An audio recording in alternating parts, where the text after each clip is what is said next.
Когда Шерил и Ховард, молодая пара, приветствовали своего первенца, они были поражены поведением своей собаки по отношению к младенцу.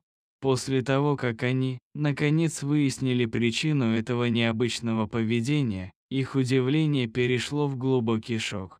Шерил и Ховард жили вместе уже более 10 лет, когда обнаружили, что ждут прибавления в семье. Несколько лет назад они столкнулись с трудностями при попытках зачать ребенка, преодолевая испытания, которые проверяли их решимость. Шерил пережила период трудностей, столкнувшись с мыслью о том, что она может быть бесплодной, что глубоко ее задело. Сердце Ховарда болело, наблюдая страдания своей любимой жены, тогда он решил взять ласковую и нежную собаку. Когда Ховард представил Шерил собаку, ее эмоции переполнились. Она назвала пушистого друга Митинсом и воспитывала его с преданностью и осторожным обучением. Время шло, но пара никогда не отказывалась от своего большого желания стать родителями вместе. Однажды Ховард заметил нечто аномальное в поведении Митинса. Собака неохотно оставляла Шерил в одиночестве и стонала у двери. Ховард осмотрел собаку, но не смог определить причину ее беспокойства. Некоторое время спустя Шерил сдала тест на беременность, результат которого оказался положительным. Она бросилась к Ховарду и поделилась новостью с эмоциональными объятиями и слезами радости. Казалось, что Митинс почувствовал беременность Шерил и стал особенно защитнически настроен к ней. И если бы этого было недостаточно для чудесного знака, что-то еще более удивительное предстояло произойти и потрясти эту пару. Через несколько месяцев женщина родила здоровую девочку, которую назвали Скай. Поскольку Шерил и Ховард были углублены в свои рабочие обязанности, они не могли уделять все свое время младенцу. Поэтому они решили нанять няню, чтобы заботиться о дочери утром. Решить, кто был бы подходящим человеком для этой роли, не было сложной задачей, так как Вандер, лучшая подруга Шерил, сразу же согласилась взять на себя эту роль.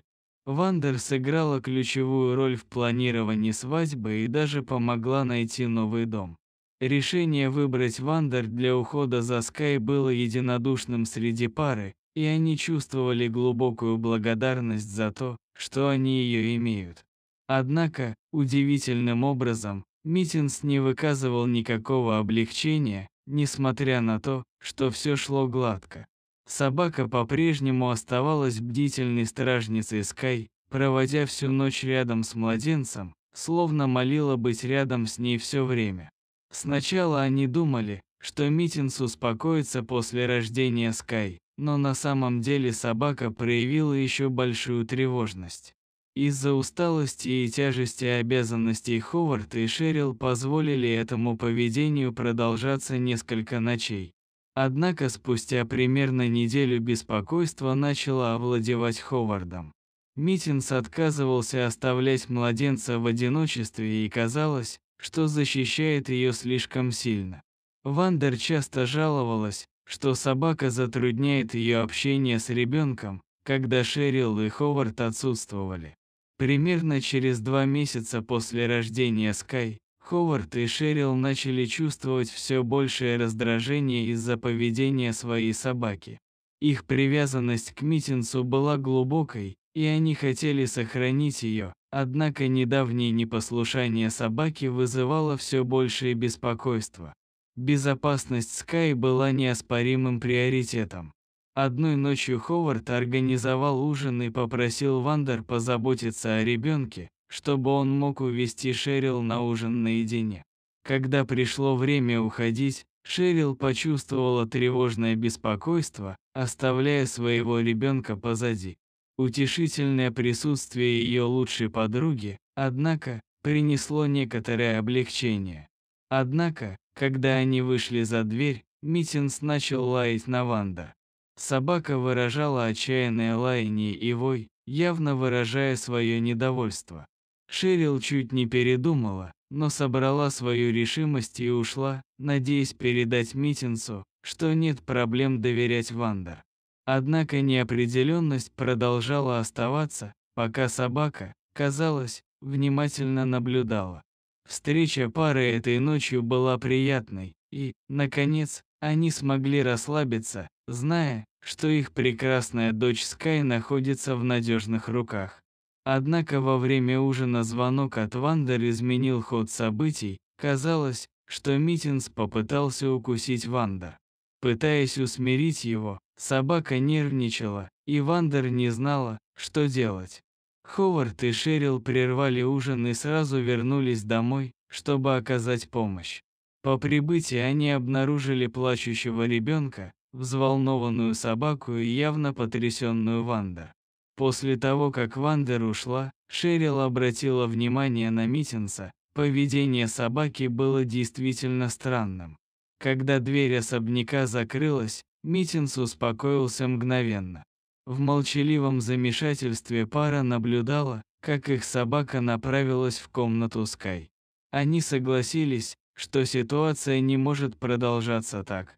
Если мистер Мяу не изменится быстро, будет невозможно держать собаку в доме. Они решили пойти спать и подумать об этом. На следующее утро Говард проснулся, вспомнив камеры безопасности, которые он установил несколько месяцев назад в своем доме. Может быть, просмотр записей прояснил бы, что произошло в тот день. Он подошел к компьютеру в надежде понять поведение Митинса.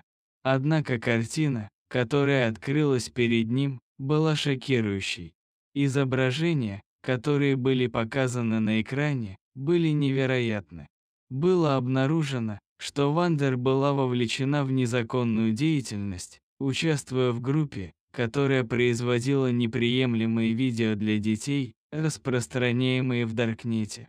Столкнувшись с этими шокирующими доказательствами, Говард немедленно сообщил властям. Позже они арестовали Вандер вместе с несколькими другими подозреваемыми.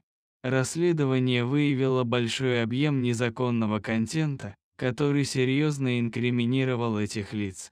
Шерил и Говард были ошеломлены глубиной обмана в отношении Вандер, как она могла остаться незамеченным. Митинс был большим героем в этой истории, его необычное поведение предотвратило более трагические последствия. С этого момента Митинс вернулся к своему обычному поведению, и пара обязалась быть бдительной, обещая обращать внимание на любые признаки аномального поведения со стороны своей собаки. Пожалуйста, поделитесь своими мыслями об этой ситуации в комментариях ниже. Я заинтересован в том, чтобы услышать ваше мнение.